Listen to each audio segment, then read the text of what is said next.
नमस्कार दोस्तों, 8 PM India में आपका स्वागत है। केंद्र सरकार लगातार किसानों की आय दोगुनी करने का दावा कर रही है। लगता है मोदी सरकार और भाजपा गोएबल्स के उस सिद्धांत पर काम कर रही है कि एक झूठ को इतने बार दोहराओ कि वह सच लगने लगे। लेकिन लगातार झूठ बोलते रहने वाला व्यक्ति यह भूल जाता है कि उसने पिछली बार कौन सा झूठ बोला था। शायद ऐसा ही केंद्रीय कृषि मंत्री नरेंद्र तोमर के साथ हुआ है। वे भारतीय कृषि अनुसंधान परिषद के 94वें स्थापना दिवस समारोह में गर्व के साथ कहते हुए सुनाई दिए कि पिछले 8 सालों में लाखों किसानों की आय दोगुनी हुई है। शायद वे भूल गए कि जिस मोदी सरकार में वे कृषि मंत्री हैं, वो 2022 से पहले ही देश के किसानों की आय दोगुनी कर चुकी है। इस मौके पर कृषि मंत्री ICAR की एक ई पुस्तिका भी जारी की, जिसमें 75,000 ऐसे किसानों की सफलता की कहानियां हैं जिनकी पिछले 8 साल में आय दोगुनी या उससे अधिक हो गई। आज हम इसी पर चर्चा करेंगे कि मोदी सरकार का देश के किसानों की आय दोगुनी करने का दावा सही है या उनके सरकार के कृषि मंत्री नरेंद्र तोमर का लाखों किसानों की आय दोगुनी करने का। चर्चा में भाग लेने के लिए हमारे साथ मौजूद हैं किसान नेता राकेश बैंस, वरिष्ठ पत्रकार अनुज नरवाल और ग्रामीण आर्थिकी के अध्ययनकर्ता तरुण राठी। आप तीनों मेहमानों का स्वागत है। सबसे पहले सवाल किसान नेता राकेश से। राकेश, पिछले 8 साल में किसानों की आय दोगुनी करने का दावा सरकार करती रही है, इस पर आप क्या कहेंगे? देखिए, आय दुगुनी बात करना तो गलत होगा। ये कहना जरूरी होगा कि खर्चा दुगुना यानी लागत दुगुनी कर दी। आप देखेंगे कि कोई ऐसा खर्चा नहीं है जो इन्होंने दुगुना नहीं किया। आप पेस्टिसाइड की बात लीजिए, पेस्टिसाइड जो रेट सरकार आने से पहले थे और आज के रेट को देख लें तो दुगुनी हो चुकी है। आप DAP की बात ले लीजिए, आप डीजल की बात ले लीजिए, आप अन्य जो इनपुट खेतों में गिरते हैं उन सभी की बात ले लीजिए कि लागत जो है दुगुनी हो चुकी है। पर बार बार झूठ बोला जा रहा है, देश के सामने ये दिखाया जा रहा है कि हम किसानों की आय दुगुनी कर देंगे। आप एक क्षेत्र, किसी भी एक क्षेत्र में ये बता दें कि आय दुगुनी हुई है। लागत दुगुनी जरूर कर दी इन लोगों ने, आय दुगुनी का तो कहीं भी। एक शब्द का और इस्तेमाल करते हैं कि लाभकारी मूल्य। लाभकारी मूल्य क्या चीज है? लाभकारी मूल्य क्या? C2 स्वामीनाथन जी की आयोग की जो रिपोर्ट थी उसमें जो क्लियर था कि C2 फार मूल्य के तहत जो है वो उसकी जो मोल देना था, मूल्य देना था फसल का, वो 1.5 गुना करना था। पर ये क्या कहते हैं कि आज शब्द एक नवा आ गया, वो शब्द है लाभकारी। यानी लागत से 1 रुपया ऊपर दे दो तो वो लाभकारी बन गया। अरे भाई, 1.5 गुने की बात कर रहे थे आप जिस दिन आए थे, तो आज केवल लाभकारी कहने का शब्द तो बनता ही नहीं, उचित ही नहीं है किसी शब्द का। तो आप जो बात इन्होंने कही वो कोरा झूठ आज साबित हो रहा है। आप किसी भी क्षेत्र में जाके देख लें, कृषि के क्षेत्र में देखेंगे तो हर चीज जो है वो लागत दुगुनी है। जी अनुज, कृषि मंत्री नरेंद्र तोमर पिछले 8 साल में लाखों किसानों की आय दोगुनी होने का दावा करके अपनी ही सरकार के दावे की पोल खोल गई। चूंकि देश में कुल किसान परिवार अनुमानतः 15 करोड़ हैं और वो कह रहे हैं कुछ लाख लोग किसानों की जो है आय दोगुनी हुई है।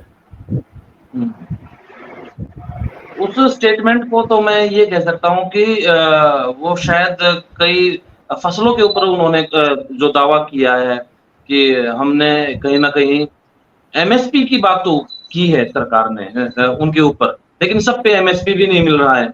तो मेरा ये मानना है कि जिस तरह से आप कोई भी सरकारी योजना को का मैं जिक्र करूं, मान लो कि किसी बेरोजगार को बेरोजगारी भत्ता चाहिए, तो सबको थोड़ी चाहिए, सबको नहीं मिलता। अगर अनुज जाए बेरोजगार है तो अनुज वहां पे आप लिस्ट देखेंगे कि कितनी शर्तें हैं उनकी, तो वो शर्तें लगा देती, सह शर्त देती है सरकार। और यहाँ पे तो मिल ही नहीं रहा। जैसे किसान अगर डबल आय होती, जिस तरीके से राकेश जी ने कहा, तो कुरुक्षेत्र में क्यों किसान सड़कों पे आता, पिटाई हुई उनकी, जेल तक जाना पड़ा, बाद में वो फिर सरकार से समझौते हुए। तो कुल मिला के ऐसी चीजें होती तो यहाँ दिल्ली आंदोलन नहीं होते। तो इतने सालों से ये कह रहे हैं। यहाँ पे तो जो पूर्व में कृषि मंत्री थे वो ओम प्रकाश धनखड़ साहब, यहाँ सड़कों पे हमने देखा है कई प्रोटेस्ट में तो उन्होंने अर्धनंगन होके प्रोटेस्ट किया कि स्वामीनाथन आयोग की रिपोर्ट्स लागू करें। हम उनसे भी पूछते हैं, वो भी कहते हैं लागू कहाँ हुआ, ये कभी नहीं बताते। तो कुल मिला के ये है कि आपने जिस तरीके से शुरुआत में इंट्रो में कहा कि बार-बार झूठ, एक ही झूठ को बोला जाए ताकि लोगों को सच लगने लगे। तो इसीलिए ये बार-बार यही कहते हैं कि हमने दोगुनी आय कर दी, लेकिन दुगनी आय किसी की हो जाए, तो मुझे लगता है कि वो सड़कों पे तो नहीं आएगा सर। तो इसलिए यहाँ से अंदाज़ा आप लगाइए कि किसान यहाँ पर दुगनी आय छोड़िए आप, हाँ, लाभ मूल्य ये ज़रूर, ये फिर क्या करेंगे, मान लो कि आप आम आदमी पार्टी से बात करने लग जाएँ या किसी और दूसरी पार्टी, आपके राज्य में कितना है जी? हमारे हरियाणा में तो इतना है। हो सकता है 1-2 रुपया फालतू कम हो, लेकिन सवाल ये है कि जो किसान है उसकी कहीं न कहीं आमदनी में तो दिक्कत है, अभी भी है। और इसी वजह से एक मुद्दा बना हुआ है आज भी अगर दुगनी होती तो घरों में एसी में आराम से काम करता और आराम से अपना जीवन यापन करता। तो इसलिए सरकारी दावे हैं ये, और दावे ही हैं, और जो लाभ है वो या तो कागजों में रह गया, कहीं कागजों में रह गया, या फिर इन्होंने किया ही नहीं, सिर्फ झूठ बोल रहे हैं। राकेश, जैसे कि अनुज, जैसे कि राकेश जी ने बताया कि इन्होंने आय डबल नहीं की, लागत डबल कर दी है। जब लागत के अनुपात में आपका समर्थन मूल्य नहीं बढ़ा है, तो आप कैसे कह सकते हैं कि आय डबल हो गई है? यहाँ जो है ना कंट्रोवर्सी है सरकार की। कुछ किसानों की हो सकता है आय डबल हो गई हो, जिन्होंने अपना कृषि के अलग तरीके के एक्सपेरिमेंट किए हो, उनका मान सकते हैं कि डबल हो गई होगी, लेकिन सारे देश के किसानों की आय डबल नहीं हुई है। तरुण जी हमारे साथ है। तरुण जो है वो ग्रामीण आर्थिकी का अध्ययन करते रहे हैं और आज भी वो उसी में जुटे हुए हैं। तरुण, सरकार के किसानों की आय दोगुनी करने का आधार क्या है जो वो दोगुनी बता रही है? क्या किसानों की आय सच में दोगुनी हुई है? सभी पहले पैनलिस्ट को, सभी दर्शकों को मेरा नमस्कार।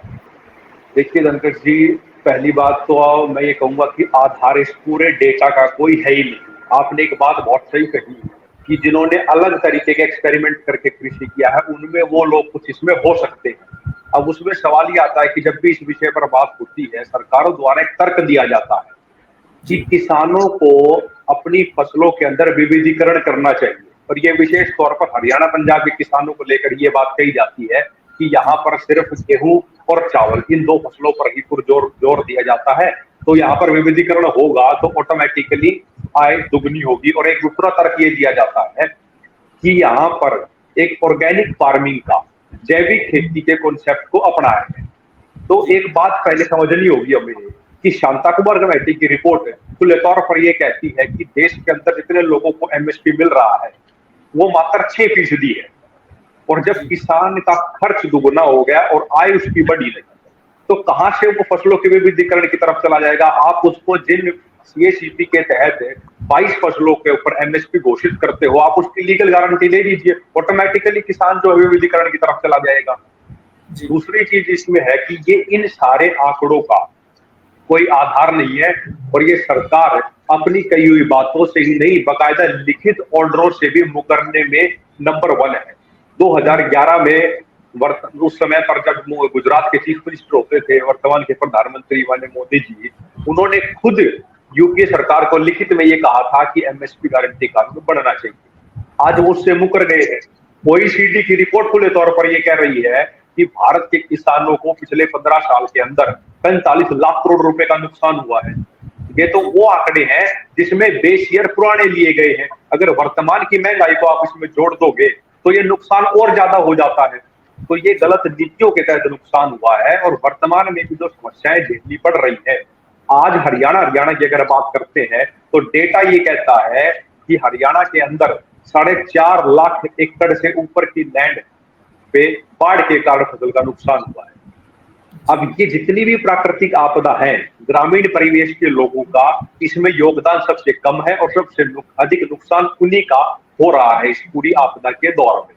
तो ये आंकड़े सिर्फ एक जुमलेबाजी है, और एक अलग प्रकार का नैरेटिव सेट करने के लिए झूठे आंकड़े मात्र दिए जाते हैं, इनका जमीनी सच से कोई लेना देना नहीं। जी राकेश, सरकार किसानों को लाभकारी मूल्य देना सुनिश्चित करने की बात कर रही है कि वो लागत से 2 गुना जो है वो लाभकारी मूल्य देगी, ऐसे में किसान संगठन फसलों की एमएसपी पर खरीद की गारंटी का कानून बनाने की मांग कर रहे हैं। क्या ये उचित है? बिल्कुल उचित है। देखिए, जब एमएसपी का न्यूनतम समर्थन मूल्य की घोषणा होती है, ये सरकार गारंटी देती है किसान को कि हम आपको ये रेट न्यूनतम समर्थन मूल्य ये आपको मिलेगा। इसके बाद यदि नहीं मिलता, इससे ऊपर नहीं मिलता, तो कम से कम तो ये तो मिलेगा ही। पर सरकार ये जो गारंटी का कह तो दे रही है, एमएसपी घोषणा तो करती है, पर खरीदता तो कोई है नहीं, तो कैसे किसान जो है वो करेगा? जो वही बात मैंने पहले भी की कि लाभकारी शब्द जो जोड़ा जा रहा है, ये लाभकारी का मतलब ये है कि आप लागत से 1 रुपया ऊपर दे दीजिए और लाभकारी बन गया। अरे भाई, लाभकारी शब्द नहीं, हमें जो है जो स्वामीनाथन आयोग के फार्मूले के साथ जो हमें 1.5 गुने की बात की गई थी, हमें वो चाहिए। और एमएसपी खरीद की गारंटी की बात कर रहे हैं हम। जो घोषणा सरकार करती है, जो गारंटी दे के हमसे जारी करवाती है, तो उसी की तो बात कर रहे हैं, उसी का तो कानून मांग रहे हैं कि आपने कह दिया कि एमएसपी पे ये खरीदेंगे, तो आप हमारी खरीदने की गारंटी दे दीजिए। इसमें गलत क्या है? ठीक बात है। तो ये जो सरकार घोषणा करती है एमएसपी की, उसकी गारंटी मैं थोड़ा सा और कहूंगा कि देखिए, अब सरकार भाग कैसे रही है। हरियाणा के अंदर एक नया प्रोग्राम शुरू कर दिया कि भावांतर योजना। भावांतर योजना का क्या मतलब रह गया? या तो आप कह रहे हो, आपके कृषि मंत्री जी कह रहे हैं, प्रधानमंत्री जी कह रहे हैं कि हम एमएसपी पे फसलें खरीद रहे हैं, तो जब एमएसपी पे खरीद रहे हैं तो भावांतर का मतलब क्लियर हो गया कि कहीं ना कहीं दोनों बातों में विरोधाभास है। या तो मुख्यमंत्री जी, प्रधानमंत्री जी की बात नहीं मान रहे कि आप भावांतर का कहने का मतलब ये दे दिया कि जैसे अब सूरजमुखी की बात कीजिए कि 6400 रुपये रेट था और आपने 6000 जो है उसका 5000 रुपये खरीदा, उसके अंदर बाकी का भाव का अंतर दे रहे हैं। तो ये कहाँ पे हुआ कि एमएसपी की जो है खरीद की गारंटी हमने दे दी? तो ये चीजें हमें समझनी पड़ेगी, बड़ी बारीकी से समझनी पड़ेगी। ये भावांतर भरपाई योजना यानी भरमाने की योजना है एक तरह से। बिल्कुल बिल्कुल बिल्कुल, इसे यही कहना पड़ेगा हमें। जी अनुज, आपको क्या लगता है कि एमएसपी पर किसानों की फसल खरीद की गारंटी का कानून बनाने से क्या किसानों की दशा सुधरेगी, जबकि सरकार समर्थक आर्थिक विशेषज्ञों का कहना है कि इसमें कोई भी व्यापारी किसानों की फसल नहीं खरीदना चाहिए? इसमें सर कई तरीके से है कि हमें किसान को भी देखना है, अगर व्यापारी वर्ग है उसको भी देखना, सरकार का काम है, वो देश के ही लोग हैं, कोई बाहर के नहीं है। तो ऐसे में क्योंकि एक मंडी सिस्टम जिससे हम जुड़े हुए हैं, अब किसान को अब तक क्या दिक्कतें आई कि अगर लोन लेना पड़ जाए बैंकों से, सरकारी बैंकों से, तो बड़ी दिक्कतें आती थी उसको। लेकिन जो मंडी में जिससे वो खरीद फरोख्त करता है, माफ कीजिएगा, वो बेचता है जिसके आड़ती के थ्रू, तो उससे वो ले लेता है, पैसा वैसा वहां से चलता रहता है, शादी वादी और सारी चीजें। अब मान लो कि उस व्यक्तियों का संपर्क टूट जाता है तो वो वहां दिक्कतें आती हैं। सरकार गारंटी दे अगर इस चीज की कि आपको मिनिमम प्राइस तो ये मिलेगा ही, लेकिन डबल की जो गारंटी है, डबल का मतलब क्या है? अब ये लाभ वाला आपने कहा कि जितना भी मान लो कि 1 रुपए का है तो 1 रुपया 10 पैसे दे दिया आपको तो लाभ हो गया, ऐसा नहीं। जिस तरीके से ये जो स्वामीनाथन रिपोर्ट थी उसकी उन तमाम बिंदुओं को अगर लागू किया जाए तो उससे कहीं ना कहीं मुझे लगता है कि अगर गारंटी देती है तो उसका फायदा मिलेगा किसान को। अन्यथा दूसरी अगर बात करती है दूसरे वो खरीदेंगे नहीं, तो उसके लिए तो एक पैरेलल हमें सिस्टम करना पड़ेगा कि हमें, हाँ, बाजार एक जरूरी चीज है। मान लो कि हरियाणा में खासतौर पर किसानों के लिए कई मंचों पे मैं सुनता हूँ, वो कहते हैं कि आप है ना मछली पालन भी कीजिए। भाई मछली पालन तो कर लूंगा, मैं गाँव में बैठा हूँ, लेकिन बेचूंगा कहाँ? मंडी कहाँ है? तो मंडी भी प्रोवाइड करवाना सरकार की जिम्मेवारी है। तो वो मंडी भी वहां पे अगर वो डबल करके वो मंडी तक का वो सारा चीजें करें तो उसी चीज में होना चाहिए, तो उसमें फायदा तो होगा किसान का। तरुण, सरकारें किसानों को अनेक तरह की रियायतें और सुविधाएं देने की घोषणाएं करती रहती हैं। बजट में ऐसा दर्शाया जाता है कि मानो सरकार ने सारा खजाना किसानों पर लुटा दिया, जबकि कर्ज में डूबे किसानों की आत्महत्याओं के मामले हर साल बढ़ रही है। ये विरोधाभास क्यों है? सर इसमें विरोधाभास का जो प्रमुख कारण है ना, वो यही है कि सरकार की नीयत और नीति दोनों में बड़ा फर्क है। क्योंकि सरकार की जो नीयत है वो कॉरपोरेट के हित को साधने में है, और नीतियों का प्रचार इस रूप में किया जाता है कि वो सरकार जो है किसानों के हित के, गांव समाज के लोगों के हित की बात कर रही है। तो ये विरोधाभास का प्रमुख कारण ये है। रही बात बजट की, तो सरकार का ही खुद का मानना है कि पिछले 3 साल के अंदर 44,000 करोड़ रुपए जो डिपार्टमेंट ऑफ एग्रीकल्चर को दिया गया था, बजट में एलोकेट किया गया था, उसको प्रावधान किया गया, सरकार ने तो वो 44,000 करोड़ रुपए खर्च भी नहीं किया। तो इससे एक बात की पुष्टि हो जाती है कि बजट में जो फंड आवंटित किए जाते हैं उनकी भी जमीनी हकीकत कुछ और है। और जो एक सवाल आपने बड़े भाई अनुज से पूछा, उस पे जो एमएसपी वाली बात आपने कही, मैं उसको भी इस बात से जोड़ना चाहूंगा। वर्तमान के अंदर दो चीजें बड़ी प्रमुख रही है, और विशेष तौर पर मैं बात कर रहा हूं पिछले 2 दशक की। इसमें दोनों सरकारें आ गई है, कांग्रेस की सरकार कभी इसमें आ गई है और भाजपा सरकार भी इसमें आ गई है। क्योंकि इस पूरे विषय को सरकारों से बाहर निकलकर सोचना होगा, क्योंकि दोनों ही सरकार के लोग गांव किसान की बात करते करते, उनके हितों की नीतियों बढ़ाने की दिशा में चलते चलते एकदम से कॉर्पोरेट हितैषी नीतियों में कैसे बदल जाते हैं, ये एक अपने आप में आम जनता को विचलित करने का विषय है।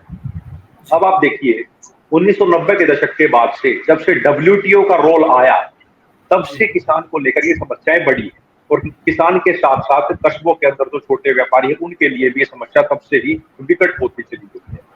अब सरकार इन कॉर्पोरेट हितों को साधने में इतना आगे बढ़ चुकी है कि एमएसपी गारंटी कानून को वो कॉर्पोरेट लॉबी बनने ही नहीं देना चाहती, और ना सिर्फ वो कानून को बनने में रोक रही है, बकायदा आगे भी ऐसे अरेंजमेंट्स किए जा रहे हैं, ऐसे एग्रीमेंट्स किए जा रहे हैं वैश्विक पटल पर कि इस पूरे ग्रामीण अर्थव्यवस्था को, जो ये डिसेंट्रलाइज तरीके से विकेंद्रित मॉडल में चल रही है, इसको लोगों से बाहर निकाला जाए। अब आप देखिए, जिस देश की आबादी आज भी 60 से 65% गाँव में रहती है, किसान, मजदूर, छोटे उद्योग, इसी से बड़ी संख्या जुड़ी हुई है। उन लोगों को उनके मूल काम से सरकार बाहर निकालने को विकास का पैमाना मान रही है। वर्तमान में जीडीपी के अंदर एग्रीकल्चर की जो हिस्सेदारी है वो 16% है। नीति आयोग खुले तौर पर ये कह रहा है कि इसको घटाकर 6% पे लाओ। जब देश की 2/3 जनसंख्या जिस चीज पर डिपेंडेंट है, आप उसको बाहर निकाल रहे हो, यानी कि आप बेरोजगारी को और बढ़ाने का काम करोगे भविष्य के अंदर। तो ये जो बातें की जा रही है, ये नीतिगत तरीके से की जा रही है। 2019 के अंदर regional comprehensive economic partnership agreement आया था, जिसमें 5 करोड़ दूध के व्यापारियों का नुकसान होना था, लेकिन बहुत से किसान संगठनों ने, हमारे कुछ परिचित थे, उस सब ने विरोध किया, उसमें किसी रूप से शामिल रहे। उसके बावजूद से ये चीजें सरकार उस अरेंजमेंट से बाहर आ गई। अब एक और ऐसा ही अरेंजमेंट किया जा रहा है, इंडो पैसिफिक इकोनॉमिक फ्रेमवर्क। तो ये जो अरेंजमेंट में फंसाया जा रहा है, इसका प्रमुख कारण सिर्फ एक ही है कि अडानी, अंबानी जैसे बड़े प्लेयर्स को, बड़े कॉर्पोरेट घरानों को इस क्षेत्र के अंदर घुसाया जाए और मंडी सिस्टम को खत्म किया जाए, और पूरी की पूरी व्यवस्था को बाजार के अधीन कर दिया जाए। और बाजार के अधीन होते ही ये बात गारंटेड है कि जो छोटा किसान है उसकी आय दुगनी के तो सपने देखना छोड़ ही दीजिए, जितनी है उससे भी और घटती चली जाएगी। तो ये जो आंकड़े हैं, जो बजट की बातें हैं, ये सिर्फ कागजों तक सीमित है, इनसे जमीन से इनका कोई लेना देना। डॉक्टर साहब, इसमें जैसे आप देखिए, किसान अभी टमाटर का भाव कितना है मंडी में, तो मंडी का भाव तो बताते भी इतना हो गया, हम लेते हैं तो मंडी से लेते हैं, लेकिन वो कहीं ना कहीं जो बीच का एक सिस्टम है उसके ऊपर कहीं निगरानी नहीं है सरकार की, अन्यथा उसका लाभ किसान को भी मिल सकता था। किसान से उतने वैल्यू से थोड़ी टमाटर लेते हैं मंडी, है ना, तो वो किसान के ऊपर फोकस नहीं है। प्रबंधन, एक दिन हम जिक्र कर रहे थे, प्रबंधन होता अच्छा, अगर कोई नियम कायदे बनाते हैं उसमें किसान को भी साथ में बिठाया जाता उस चेयर के ऊपर, और उनसे पूछा जाता आपकी तकलीफ किस तरीके से कम होगी, इसमें फायदा कैसे होगा, उनकी राय शुमारी के साथ अगर कोई कानून नियम बने और बनना चाहिए भी, तो उसका फायदा, सीधी सी बात है, जिसके लिए हम बना रहे हैं तो उसको तो शायद वहां टेबल पर भी नहीं बिठाते होंगे वो लोग। जी तरुण। जी ने एक बहुत सही कही। लास्ट में आपने एक शब्द बोला कि टेबल पे भी नहीं बिठाते, यही सच्चाई है कि टेबल पे वो बैठता ही नहीं। दूसरी चीज जो अनुज जी ने कहा, मैं उसको एक जो उन्होंने कहा कि जो वो व्यवस्था वो बननी चाहिए, उस व्यवस्था में जब हमने हरियाणा के भी गाँव में घूम के देखा, उत्तर प्रदेश के भी गाँव में घूम के देखा, पंजाब में भी देखा, हिमाचल प्रदेश में भी देखा, सारी जगहों पर एक चीज कॉमन है। जिस तरीके से हिमाचल प्रदेश के अंदर है, कुछ लोगों के इनिशिएटिव से और जन दबाव के कारण सेब के किसानों के लिए वहां पर छोटे स्तर पर कोल्ड स्टोरेज बनाए गए। अब सरकार हरियाणा पंजाब में क्या करना चाहती है, विशेष तौर पर जो ये जीटी रोड वाली बेल्ट है और इसके जो लिंक रोड अब बन गए हैं बहुत सारे, उनके ऊपर बड़े स्तर पर कोल्ड स्टोरेजेस खुल रही है। आप यहाँ पे राकेश जी बैठे हैं, दिल्ली आना जाना होता होगा, बारगढ़ के पास आपने देखा होगा कोरोना काल के बाद से लॉजिस्टिक पार्क में एक बड़ा उछाल आया है। यानी कि जिस समय पे पूरी दुनिया की अर्थव्यवस्था बंद थी, उस समय पे ऐसा कॉर्पोरेट घरानों के पास क्या रोड मैप था, क्या ऐसी नीति थी कि उन्होंने 3 ही साल में इतने कोल्ड स्टोरेज और यहाँ पे लॉजिस्टिक पार्क बनाए खड़े कर दिए। उसका कारण यही है कि ये बड़ी मात्रा में स्टोरेज कैपेसिटी को बढ़ाना चाहते हैं और ये अपने तरीके से मार्केट को चला सके। अब जो किसान मान लो 2 हेक्टेयर से कम का है और उसकी जनसंख्या देश के अंदर 84 से 86% है, वो अपने कोल्ड स्टोरेज नहीं बना सकता। मैं कह रहा हूं कि पंचायत के स्तर पर, ब्लॉक के स्तर पर अगर वो कोल्ड स्टोरेज की व्यवस्था की जाती है तो ऑटोमेटिकली इन चीजों को हैंडल किया जा सकता है। लेकिन वो व्यवस्था सरकार की तरफ से मंडियों के साथ जोड़ कर ना करके इन कॉर्पोरेट घरानों को ठेके दे रही है और वो बड़े स्तर पर इनको बना रहे हैं, जिसमें छोटा जो व्यापारी है जो इस चीज में एक धंधे के रूप में, बिजनेस के रूप में भी कर सकता है, 4 किसान मिलकर भी काम करने की दिशा में बढ़ सकते हैं, उनके लिए कोई भी स्कोप नहीं छोड़ा जा रहा है, क्योंकि कुछ सीमित लोग ही इस चीज को चलाना चाहते हैं।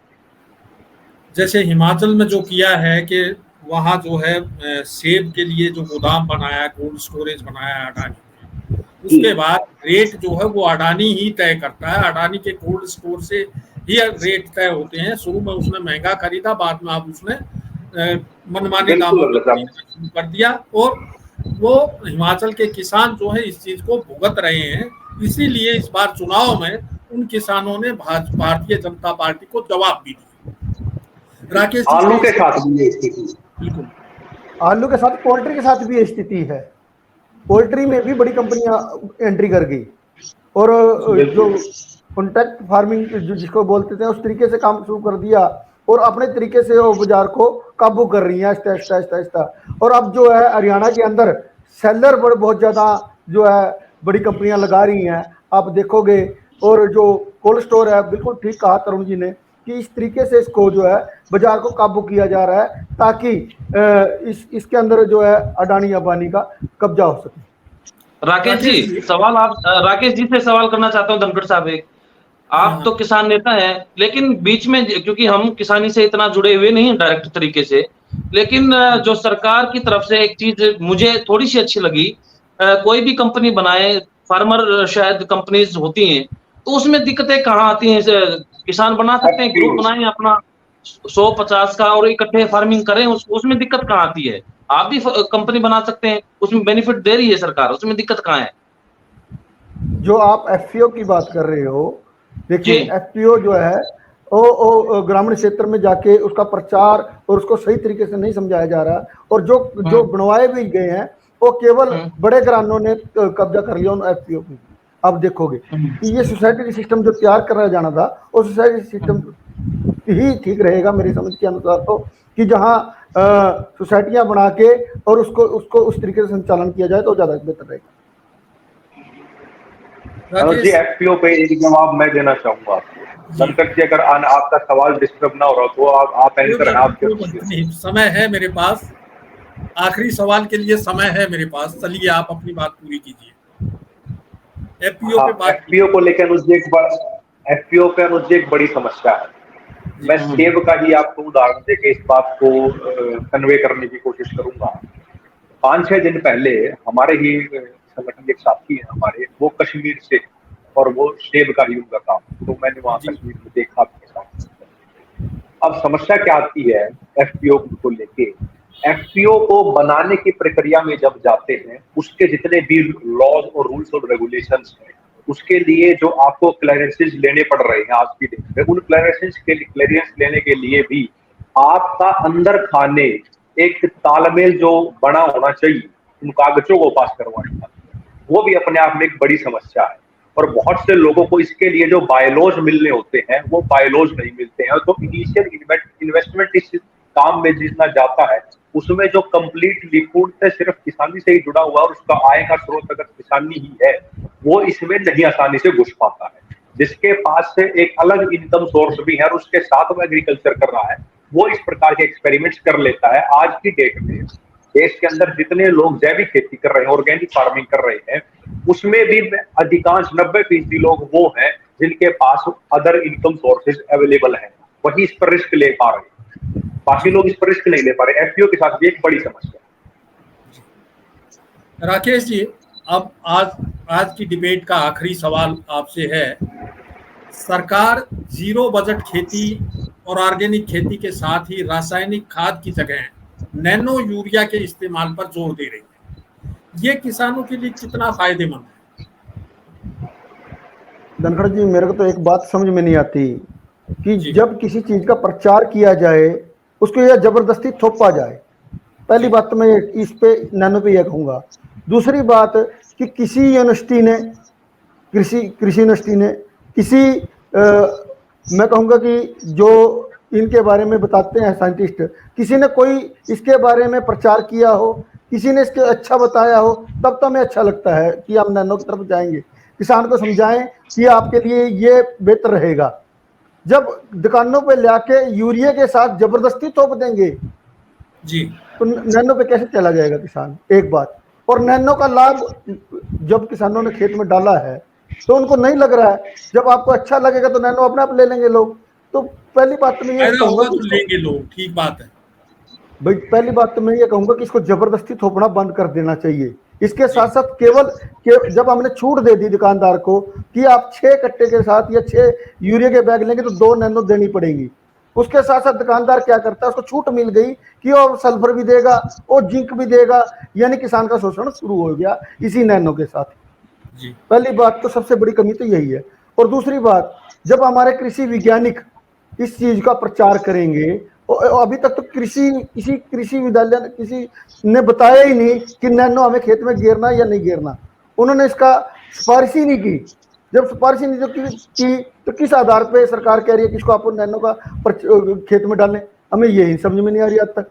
तो यानी कि जबरदस्ती थोपना मैं से ठीक नहीं समझूंगा। ठीक बात है। तरुण जी, एक कॉन्सेप्ट जो सरकार बार बार बोल रही है, जीरो बजट खेती का कॉन्सेप्ट लेके आने की बात कर रही है, वो क्या, उससे क्या तात्पर्य, कुछ आपको समझ आया? मैं थोड़ी धर्मपाल जी थोड़ी सी बात और कहना चाहूंगा कि जीरो बजट खेती की बात कर रहे हैं। हमारी खेती तो जब आप 1980 के दशक में चले जाएं तो हमारी खेती तो जीरो बजट की थी। जब देश का पेट का पालन नहीं हुआ, उतना उत्पादन नहीं था जिससे भुखमरी देश के अंदर थी, तब रसायन खेती ले गई थी। हम कोई लेके दौड़ी आए थे? तो ये तो सरकार ने जबरदस्ती हमें रसायन दिए थे कि खेत में डालिए आप और उससे उत्पादन ज्यादा होगा, देश का पेट भरेगा, तब जाके हमने डाला था। आज जब पहले हम उस पे थे, आज उत्पादन इतना ज्यादा किसान ने कर दिया कि अब फिर जीरो बजट की तरफ चले। अब लागत इतनी बढ़ गई है तो जीरो बजट की तरफ जाना थोड़ा संभव नहीं लग रहा आज किसान को। थोड़ा ये कहूंगा कि किसान के दिमाग में ये बात नहीं बैठ रही है कि जीरो बजट की तरफ जाएं कैसे।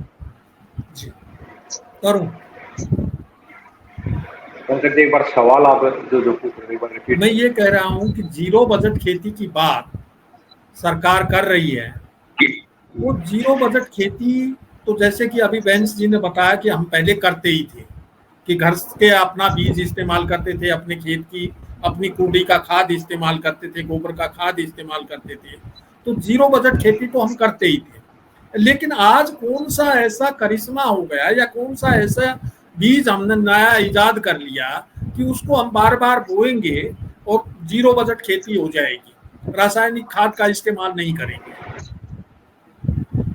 देखिए सर, ये नहीं सर, ऐसा कुछ नहीं है। ये जो जीरो बजट सरकार, जीरो बजट खेती, जीरो बजट फार्मिंग, इसको कह लो आप, इसकी जो बात करती है, उसके कॉन्सेप्ट की जो बात करते हैं, इसमें साथ में जो उनका कॉन्सेप्ट जो कागज की बात है, मैं पहले वो बता रहा हूँ आपको। उसमें सरकार क्या कह रही है कि आप गाय पालन करो, फिर गौमूत्र से और गाय के गोबर से ही वहां पर उसको एक फर्टिलाइजर के रूप में उपयोग करो। जी, का डेफिनेशन है इस पूरे प्रोसेस।